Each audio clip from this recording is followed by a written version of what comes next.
जब गुलिस्तां को खून की ज़रूरत पड़ी, सबसे पहले ये गर्दन हमारी कटी। फिर भी कहते हैं हमसे ये अहले चमन, ये चमन है हमारा तुम्हारा नहीं। मैं नदीम लारी, ब्लैक बाम्बू मीडिया से।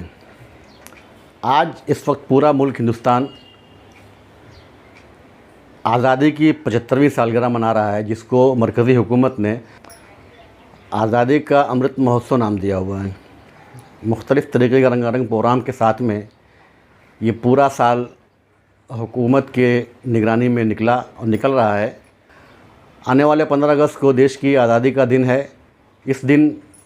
पूरे हिंदुस्तान में तकरीबन तमाम हिंदुस्तानी इसको अपने अपने अंदाज से सेलिब्रेट करते हैं, मनाते हैं। लेकिन हम ये बता दें कि हमारा ये वीडियो बनाने का मकसद ये है कि ब्लैक बाम्बू मीडिया, आपका अपना चैनल, आपको इस बात की जानकारी देना चाहता है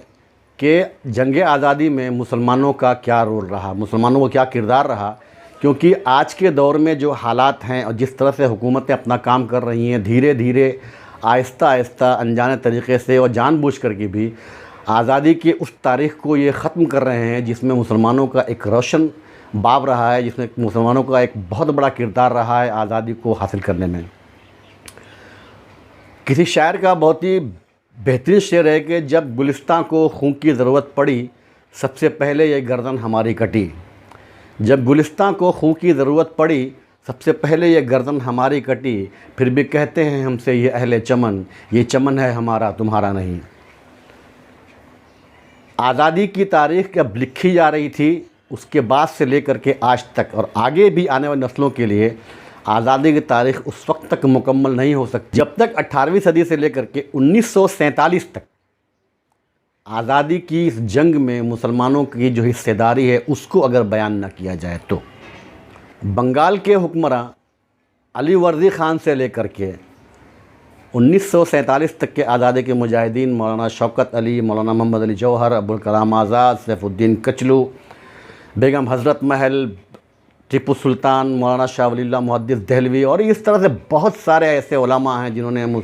जंग आज़ादी में अपना एक कलीदी किरदार अदा किया, एक नुमायाँ किरदार अदा किया। अगर ये कहा जाए कि जंग आज़ादी में मुसलमानों ने जो किरदार अदा किया, उसमें जो उलमा के दर्जे के जो लोग थे, जो अकाबरीन थे, उन्होंने जिस तरह से जंग आज़ादी में अपना किरदार अदा किया, जंग को जिस तरह से कमांड किया, चाहे वो असलह हथियारों के साथ जंग हो, चाहे वो फ़िक्री अंदाज से जंग लड़ी गई हो, हर लिहाज से मुसलमानों ने अपना किरदार बखूबी अदा किया। और आज इसी मुल्क में रह कर के मुसलमानों को दूसरे तीसरे दर्जा के शहरी बनाने की जो साजिश रची जा रही है, ऐसे में ज़रूरी है कि हम हमारे नस्लों को ये ज़रूर बता दें कि जंग आज़ादी में हमारे असलाफ़ ने, हमारे पुरखों ने किस तरह से अपनी जानों को, अपने मालों को कुर्बान किया और हमें ये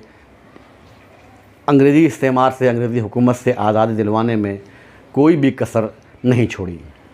15 अगस्त 1947 को जब हमारा मुल्क आज़ाद हुआ, उस वक्त से लेकर के आज तक 75 साल आज़ादी को हो गए हैं। ऐसे में मुसलमानों को रफ्ता रफ्ता, धीरे धीरे, आहिस्ता आहिस्ता जिस तरह से हाशिए पर डाला जा रहा है, जिस तरह से किनारे किया जा रहा है, उनको तालीमी मैदान में, उनको माशी मैदान में, उनको सियासी मैदान में, उनको सकाफ़ती मैदान में, हर जगह उनको पीछे करने की जो बात की जा रही है, जो साजिश रची जा रही हैं, ऐसे दौर में हमको हमारे असलाफ़ की तारीख़ को ज़िंदा रखने के लिए हमें जानना बहुत ज़रूरी है कि हमारे पुरखों ने, हमारे